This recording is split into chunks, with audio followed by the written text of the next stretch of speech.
Okay, hey guys, welcome to a quick review of my Sharp Aquos Zeta SH-09D, which I purchased off kiox.com. This is it here, all the way from Japan.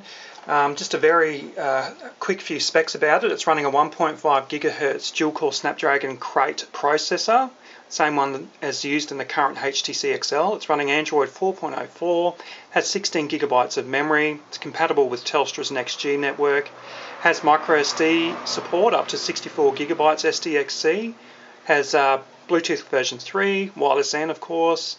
It also has Sharp's new S-CG silicone HD 4.7-inch display at 720p resolution.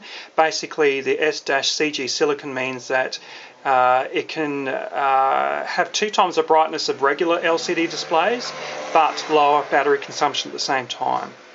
The screen is edge-to-edge. It has a 12.1 megapixel CMOS backlit camera with optical image stabilization. Also has a 19 milliamp battery, and it supports wireless charging. And unique to most Japanese phones, it is also waterproof and dustproof. Alright, let's have a quick look around the phone. On the front here, of course, is that 4.7-inch display. Then down the bottom here is where that curve is a notification light, which I'll show you in a sec. On the side here, you have your power and volume buttons.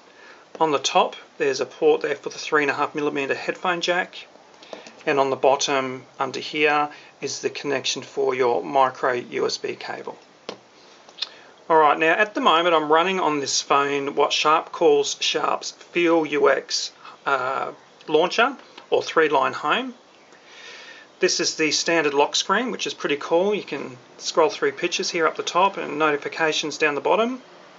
So you basically unlock it like so.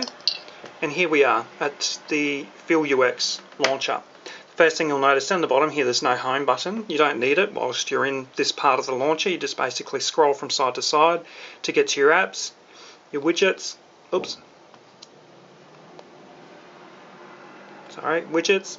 And over this side you can put shortcuts to the most commonly used apps.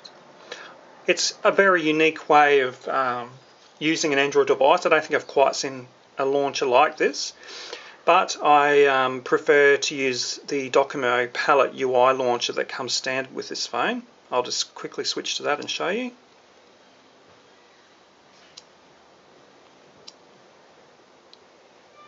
So this is the standard launcher on this phone. It's more recognisable as a normal Android launcher. Calendars and so on. You can go into your apps. This is slightly different. Docomo split it up into different categories. Some of them are in Japanese, but it doesn't matter. You can scroll down, you can open them individually if you want. The launcher I'm using on this phone at the moment, however, is not either one of these. Just out of curiosity, I want to make sure that other launchers would work. So I installed Nova Launcher, and it does, it works fine. It's actually quite smooth.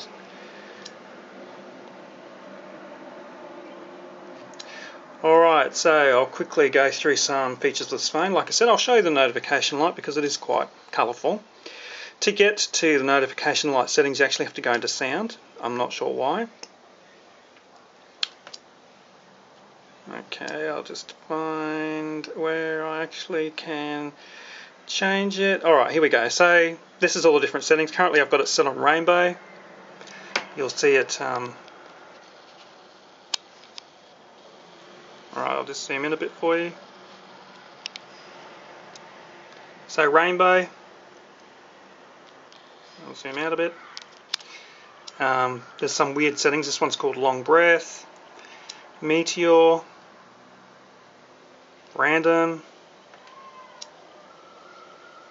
You can actually change the colour as well, but I've left it as rainbow. It just sort of cycles through quite prettily there, all the different colours. Alright, what are some of the other features of this phone?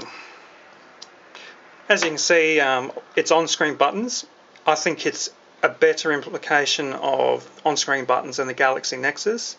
This clock widget here is standard. I'll just show you what some of the widgets look like. So there's a clock widget. You can get a calendar thing set up with it as well. energy saving panel. Oh, we'll chuck that on there somewhere. Let's see. Oh, okay. We'll chuck it here. I'll show you what it looks like.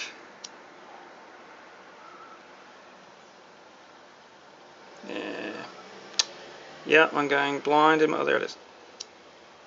Alright, there it is there. You can basically go in and change your energy profile. So if I click on this, it takes me into energy screen.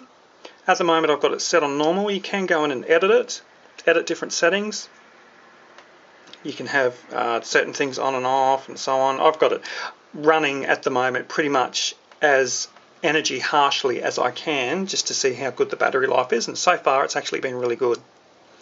I'll just quickly also go into the display settings, because there's some unique display settings in there in terms of obviously the display. If I go into quality mode, there's some different settings there. At the moment I've got on super vivid. There's also natural color. Oh god. As you can see, I'm still trying to work my way around this phone. Where did it go? Was it in here? No. Here we are. Dynamic and standard quality. I've got it on super vivid at the moment. Basically, it just makes all the colours really pop. I'll turn the brightness down a little bit though, so it doesn't burn my eyes out. It is a very bright screen. The colours are almost AMOLED bright. It's a very, very good screen. The camera is, like I said, a 12 megapixel camera. It can also record, and of course it has touch to focus. It can record in 1080p as well at 30 frames per second. Over here. I haven't really tested the camera out yet, but I will. And I'll probably post some pictures online later on. Right, so other than that, it's a pretty standard Android phone. It runs very, very smoothly. Like I said, it's the same processor as the HTC One XL. Very smoothly. It only lags every now and then, if at all. When it does, though, you do notice it. But seriously, 99% of the time, this phone just flies along. I haven't done a quadrant test or any of those benchmark tests yet, but from what I've read online, I think with Antutu, it gets around 6,000 or 7,000, which is ballpark for most modern phones.